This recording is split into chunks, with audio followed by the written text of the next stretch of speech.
Welcome to another edition of South Center's Chat. We have a special guest today, Don Branson, Executive Director of Southern Ohio Ag and Community Development Foundation. Please stay tuned. We'll be right back.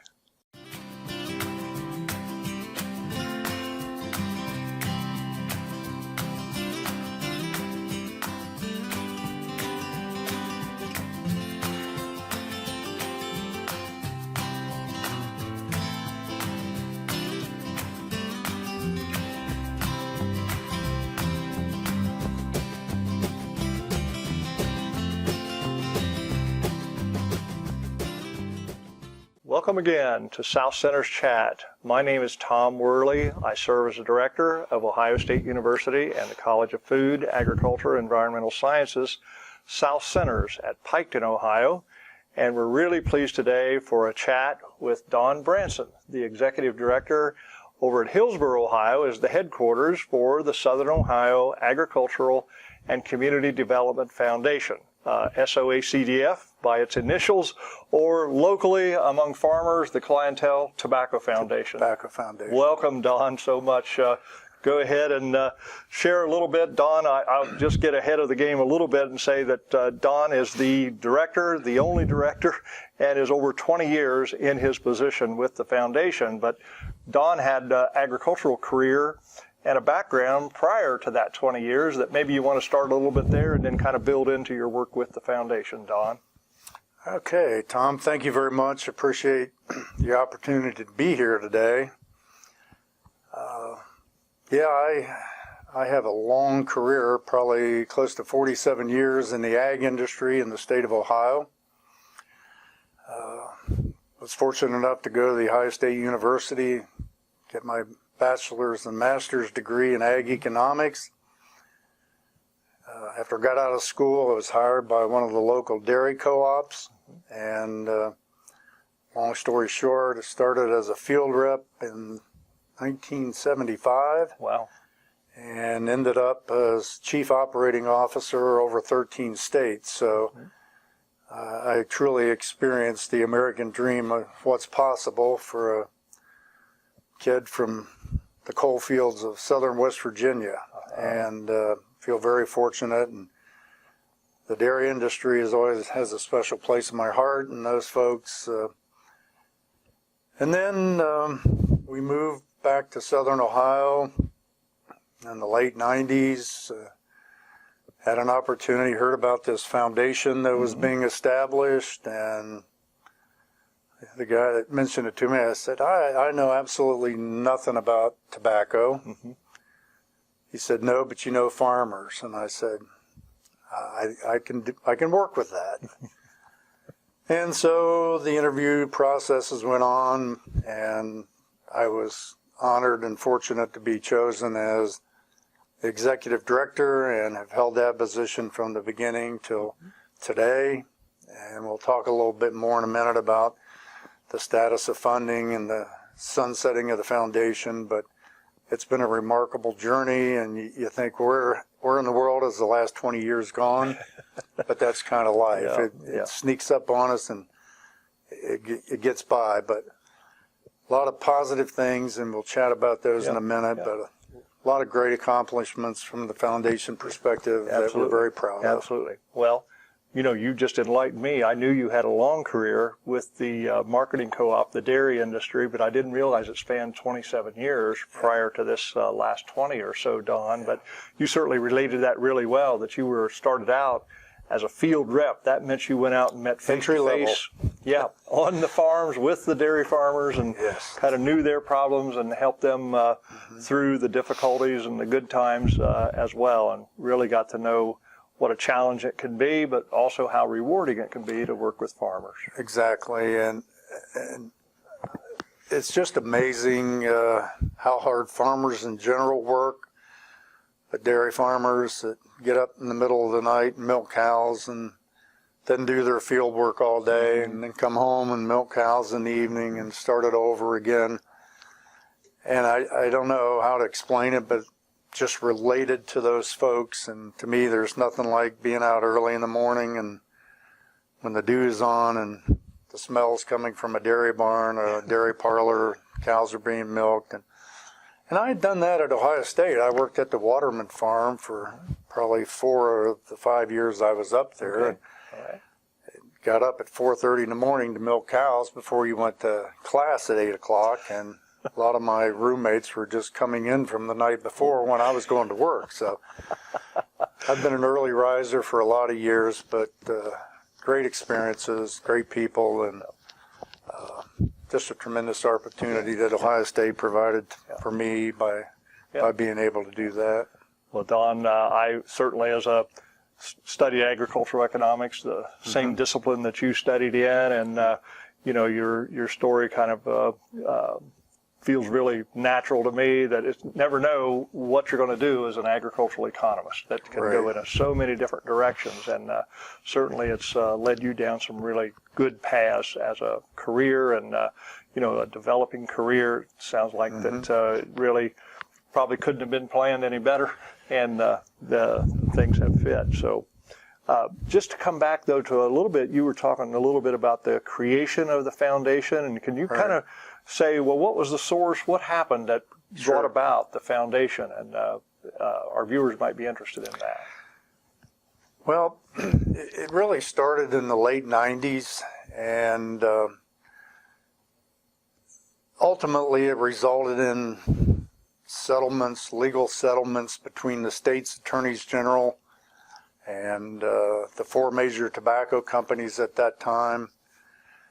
And Ohio was fortunate. It wasn't any slam dunk that farmers were going to get a piece of this pie when the settlement happened, but thanks to leadership within the ag community, having some key legislators like Doug White and Rose Vesper in the legislature at the time that came from tobacco producing counties.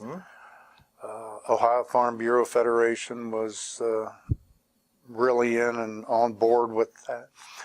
And so farmers in our state were fortunate to get a slice of that pie, a multi-billion-dollar settlement. We were a tiny piece of that, but I think to our neighbors in Indiana and West Virginia, the tobacco farmers in those states did not receive any kind of opportunities from settlement funds that like we had. And of course, Kentucky being a huge tobacco producing state, and they still to this day receive a large amount of money from that settlement.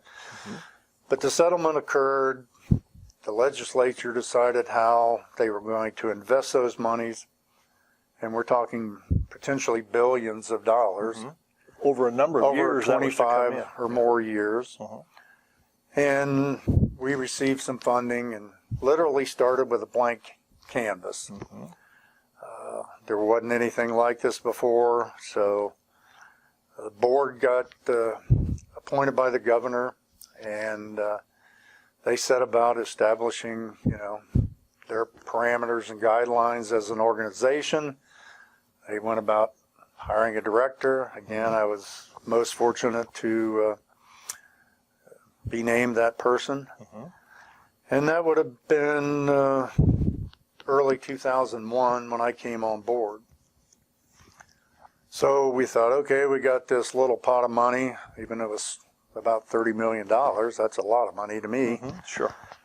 How are we going to invest that? And so we started the process of developing programs and figuring out the best use of those funds to get back to the tobacco producing community that was so adversely affected by the reduction in quota.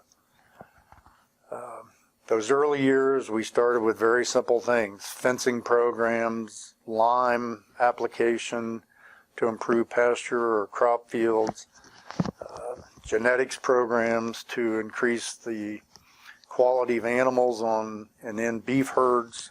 We produce a lot of beef in southern Ohio. Then that morphed over to what we called ag diversification, which were larger projects. These were all matching grant type programs.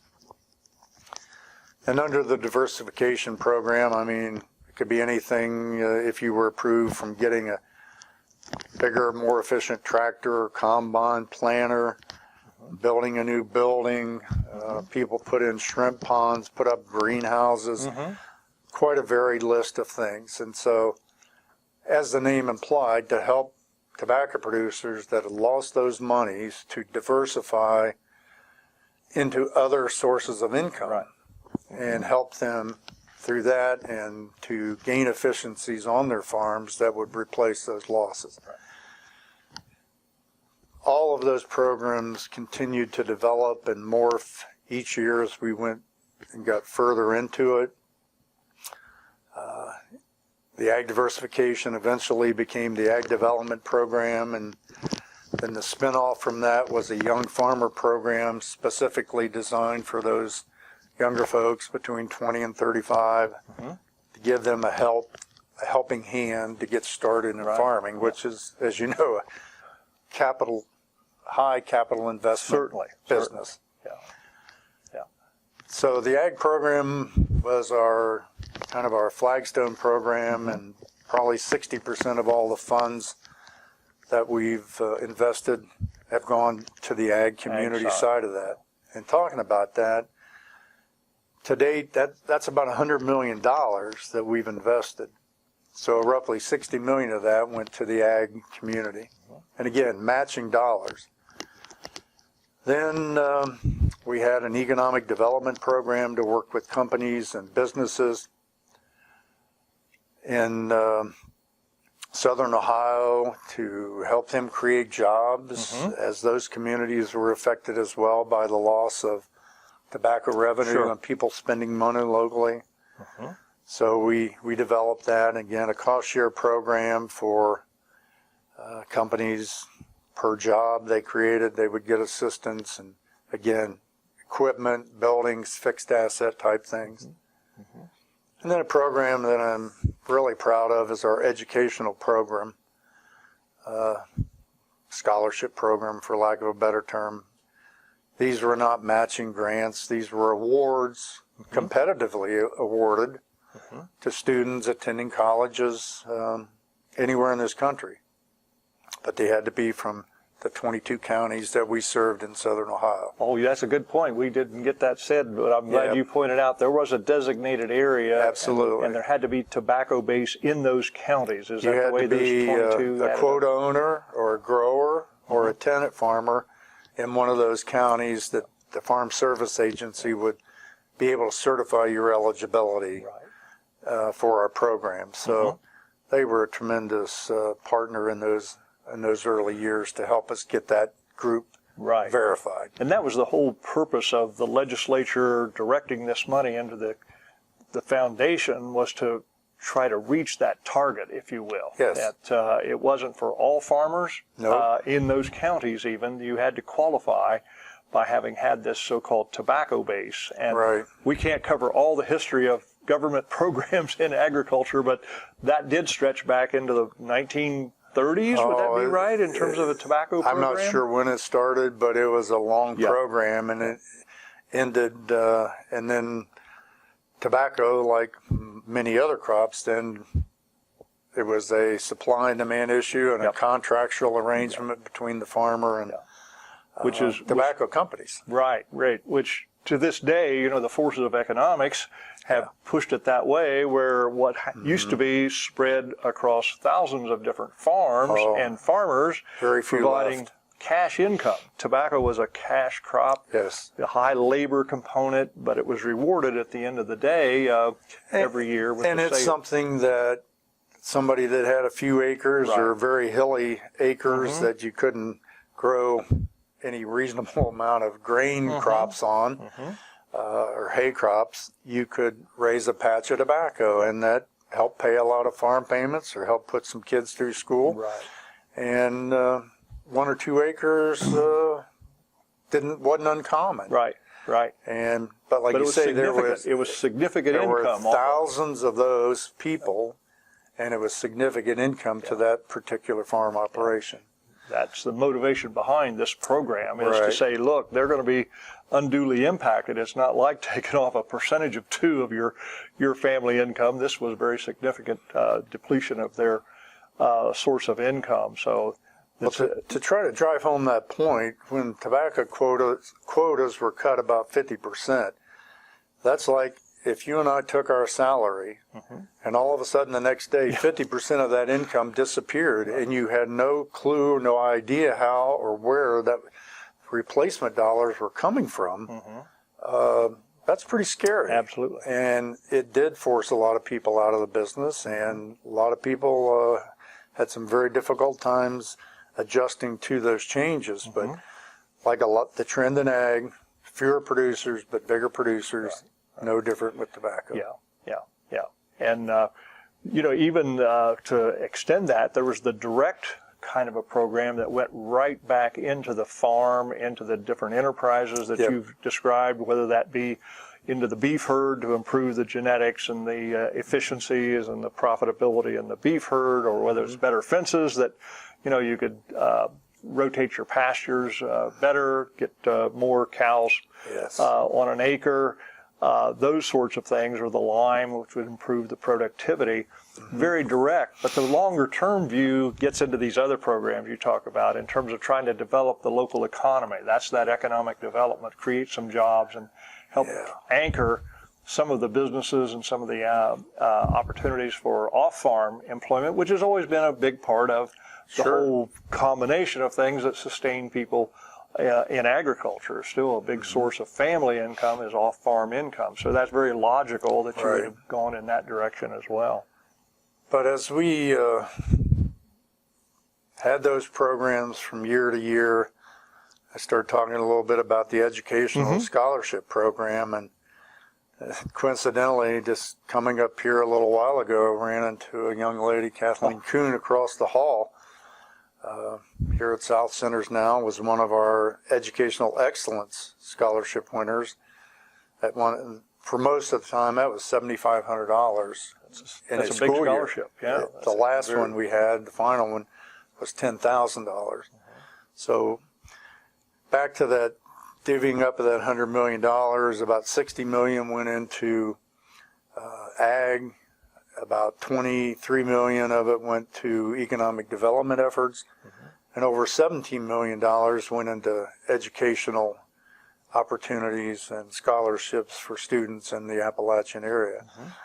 And having been one of those, being fortunate to be the first one from a coal miner's family to be able to go to college, education is definitely, in my mind, a key component to getting out of poverty, to advancing in life, to having established some quality of life and bettering yourself. I can't say enough about education. Yeah, well, that kind of covers the gamut, doesn't it? The direct farmer program, the economic development for a job, maybe here and now or in the next year or two, but to the investment in the future. That, exactly right. Just as you've given the example of our staff member here, just so happens that Kathleen has kind of come full circle, being a native of just south of here in Scioto County. And did well in her program at Ohio State, and wants to come back to the region for her life to live and be part of. And we're pleased that she has joined us here to help in some similar work that we're involved with here at South Centers. But that's certainly in terms of supporting the young people from this region to go for that education. And then there's a natural draw back to our roots. I think that not very many people get away from it and don't ever maybe get the chance to come back. But I'm one of those that's a perfect example that left but got to come back, and fortunate enough to be a part of pretty much the place where I come from and so forth, to live and work. And well, I think back over 20 years, and again, how quickly that has gone when you're sitting here today, but it's just been a truly cooperative effort from the board members that had a vision early on, and the staff, and meshing all those things together to provide the best possible opportunities, again, for farmers, for students, for businesses. Very proud of that. But we've also had a tremendous set of partners. I mentioned the Farm Service Agency, Cooperative Extension Service, Here at South Centers, the business team assisting our producers in writing business plans. You look at the Soil and Water Conservation Service, Ohio Valley Regional Development Commission. It literally took a lot of people, cooperation of county commissioners,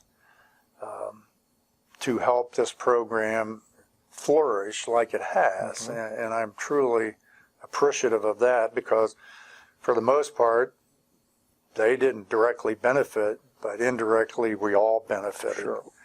And on a personal note, Tom, I want to just thank you and your staff. I mean, I've been to this facility more times than I could count, for meetings, for this, for that. And people have just always had the door wide open, and I felt like I was one of the staff here and treated accordingly, and I wouldn't know how much I appreciate that. Thank you, Don, for those kind words. We appreciate that, and you know, we can reciprocate that. We, in terms of assisting with business planning, as Don said, our pleasure for our team to be involved in that, dealing directly with the applicants, trying to make sure that they understood what was being asked and how they could approach that and so forth. Right. Ultimately, they had to do them, but we were there to give some guidance and give some assistance in that area. And the foundation was good enough to support that with a bit of funding that we look forward to over a number of years. And then I don't want to overlook the very building that we're working from today,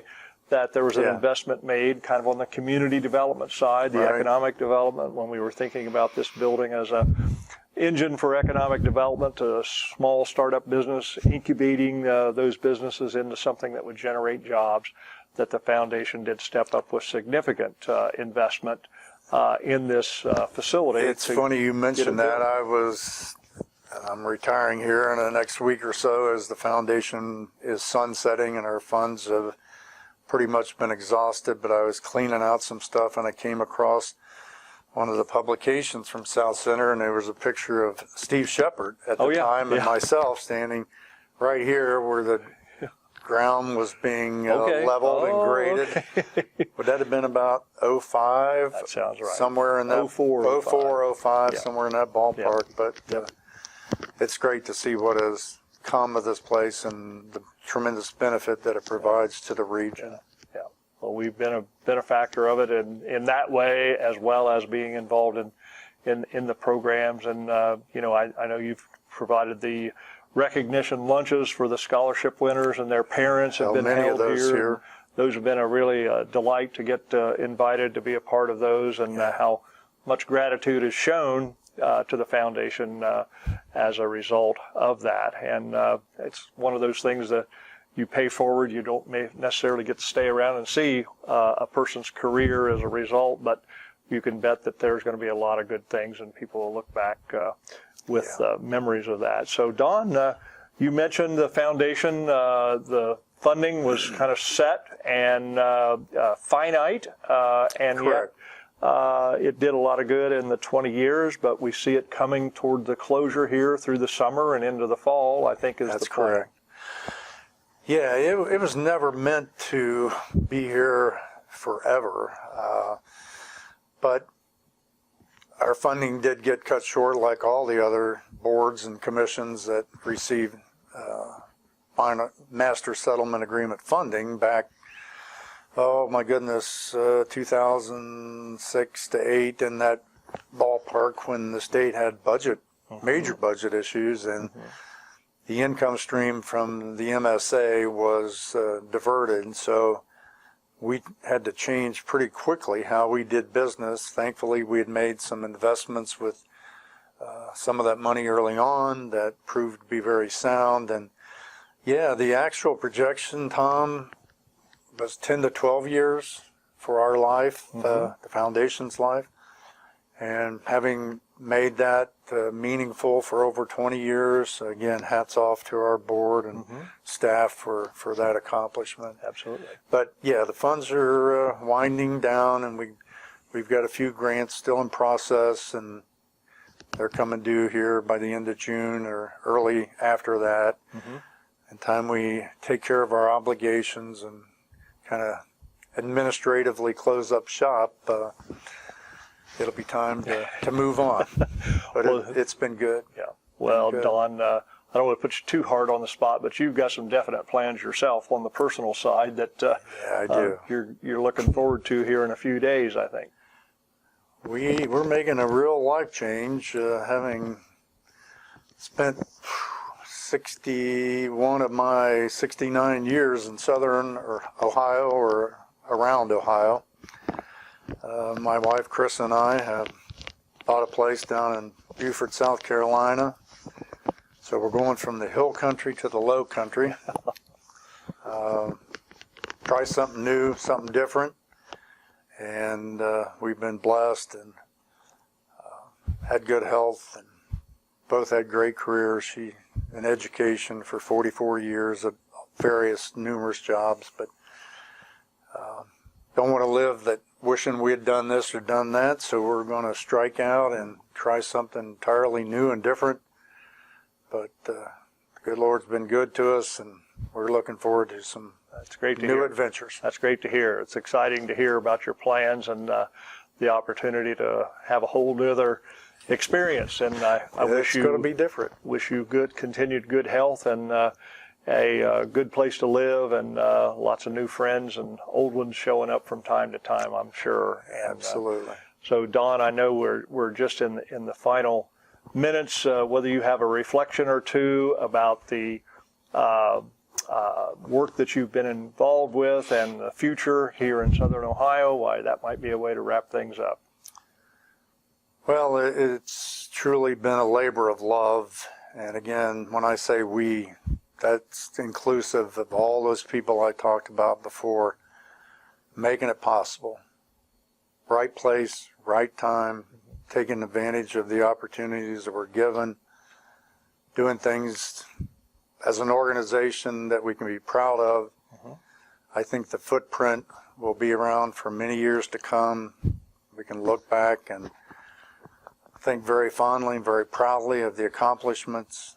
And yeah, while it's sad to see it end, it's also very rewarding to be able to see what has happened, the investments that were made, and hopefully the legacy that the foundation has left behind. I'm sure it's going to live on, outlive us all. Thank you, Tom. Thank you, Don, for coming today. We certainly appreciate it, and it's been a pleasure to work with you over the years, as you know. Absolutely. And we look forward to staying in touch as you go off into the beautiful sunset that you talked about down in South Carolina. We'll be envying you up here when it's foggy and cloudy and Come gray visit. in Ohio. We're signing off now. Thanks for joining us.